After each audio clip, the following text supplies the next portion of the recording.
Asalaamu calaykum magacaygu waa Kayf aadan cilmi waxaan ka imaaday wadanka Denmark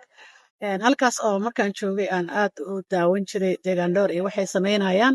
markaan imidna gurigii aan dhistay oo maxaa la dhahaa intaanan degin ka hor u baahnaa nadaafad ayaan u yeertay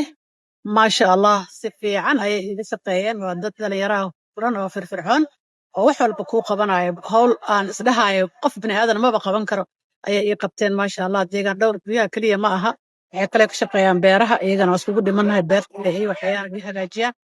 kawaakaas aad iyo aad ayaan ugu qanacsanahay iyada shaqada ay qabateen waana mahadsantihiin maama kayf aad ayaad u sharfan tahay gays run ahaanta maama kayf gurigeeda waxaan u samaynay nadiifin aad iyo aad u heersarayso waxaad sala arkaynaa guriga gudihiisa inuu nadiif yahay iyo inuu nadiif yahan